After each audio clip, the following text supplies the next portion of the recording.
Hey, what's going on, everybody? It is Jason Thrifts, and I'm back with my scores of the week, number 16. I love doing these. I love sharing with you guys all the cool things that I sell, not to show off and be like, hey, look what I sold, but to let you know what sells.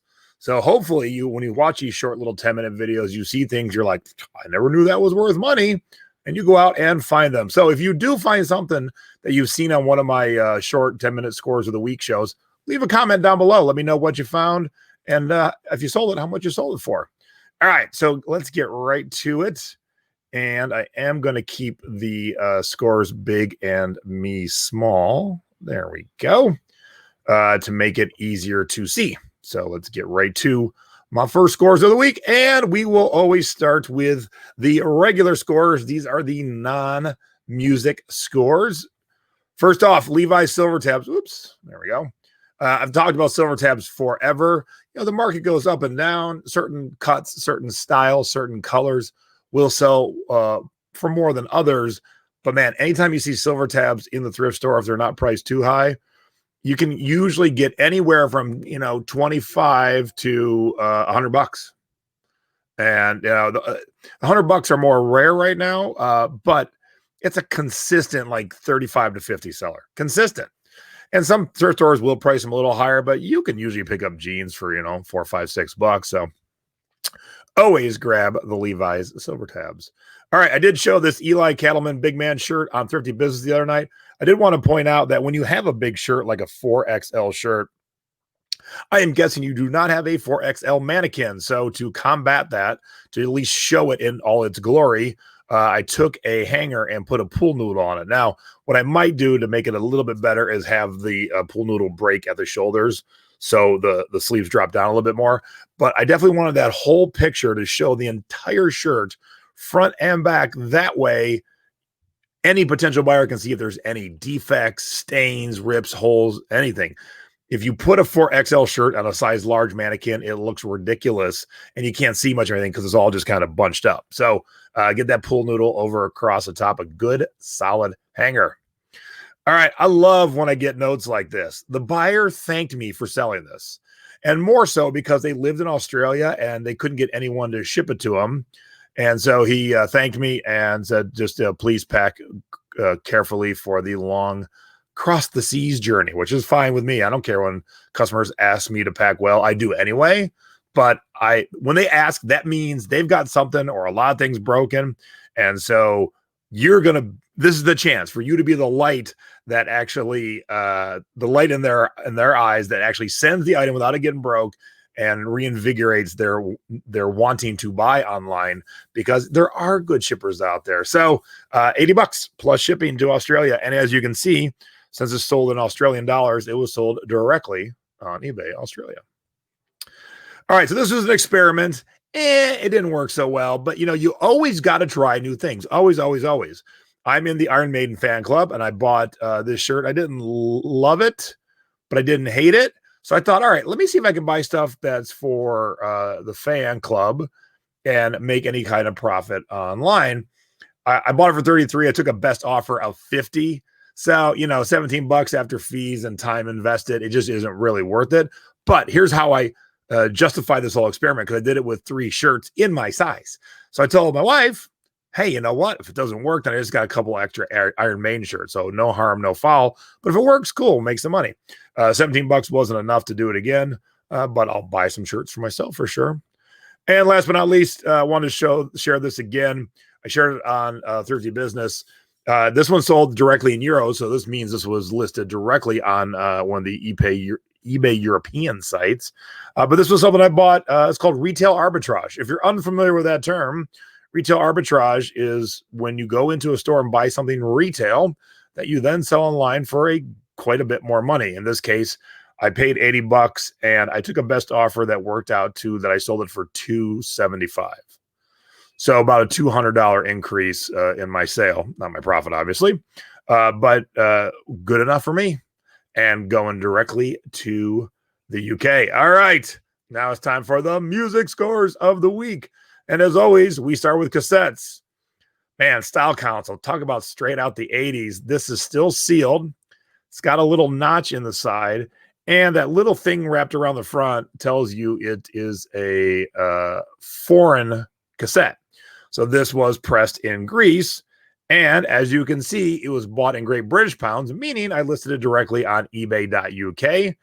And so this originated in Europe in the 80s and then made it to me somehow in Las Vegas in 2020 and got sold and going back to Europe. So I just love the journey of this cassette. But I did take a best offer that made the cassette about 15, 16 bucks plus shipping. So I very much enjoyed flipping that cassette. Now, after we do flipping cassettes,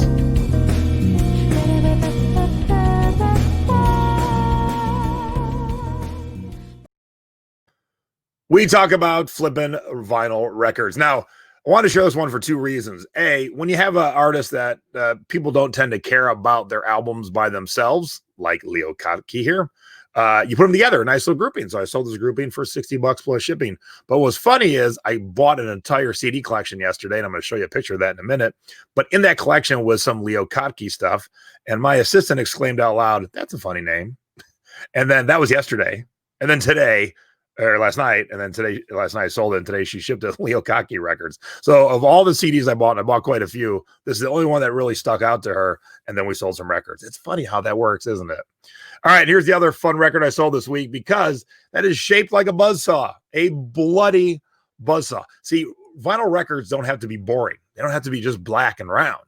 They can be bloody and cut like a buzzsaw. So vinyl records are a lot of fun and kind of interactive.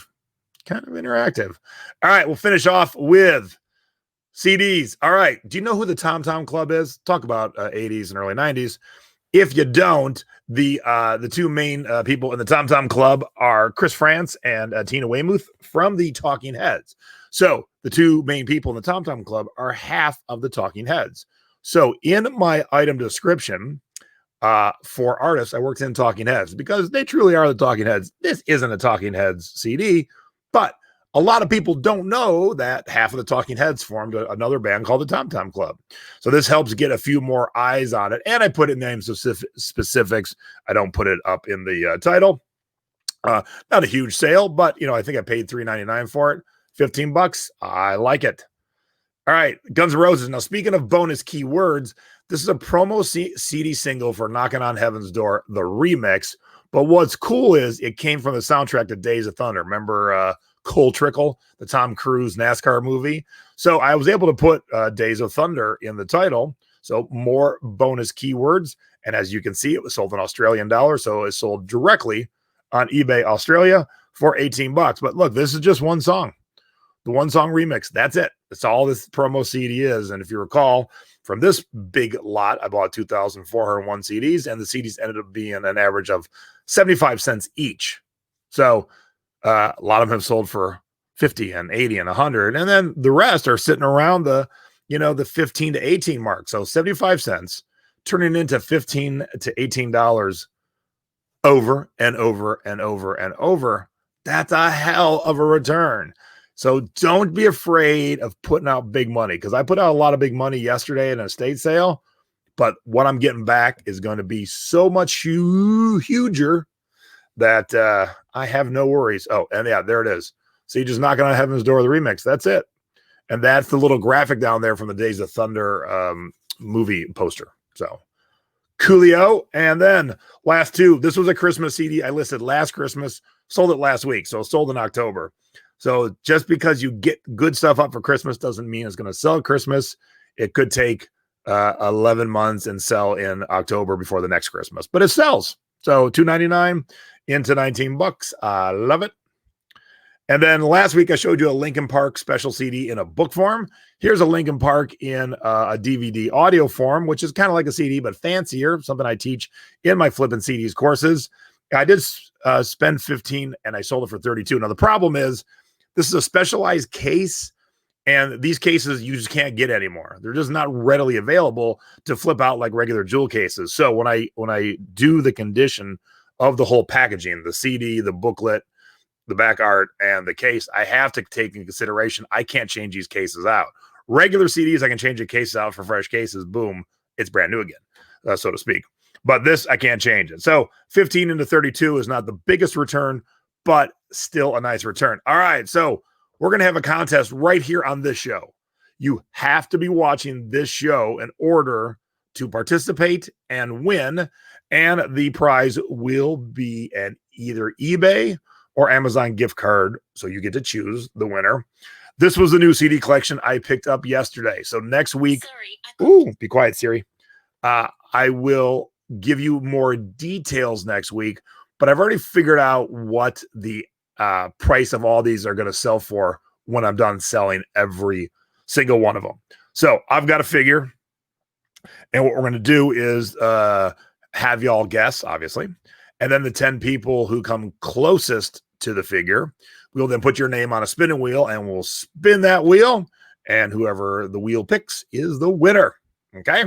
So more details next week, but I wanted you to be able to study this picture and start studying it. So let's make it full size. Let's make it full size, and there we go. Let me get rid of the scores here real quick so you can study it for a quick second. Take a screenshot if you like, and then we'll talk contest next week. All right, cool. Thank you all for tuning in to my little scores of the week videos. Do me a favor, hit that like button down below, smash the hell out of it, and make sure to subscribe if you aren't already subscribed. Click that bell. The bell lets you know when I'm going live. And on Thursday nights is my Thursday night show, Thrifty Business. Each week we cover, we interview a guest and have a bunch of topics like scores of the week, duds of the week, shipping tips of the week, things like that. And that's on YouTube, 8 o'clock East Coast, 5 o'clock West Coast. And then on Sundays with my mom, selling past your expiration date, being thrifty over 50, shows aimed at the newer seller or the senior seller. And we take one topic and break it down for half an hour. And then we share mom's scores and mom's finds of the week. That's on Sundays right here in my YouTube, 7 o'clock East Coast, 4 o'clock on the West Coast. And with that, I will bid you adieu. I will see you around the thrift store. Be safe and have a wonderful day, everybody.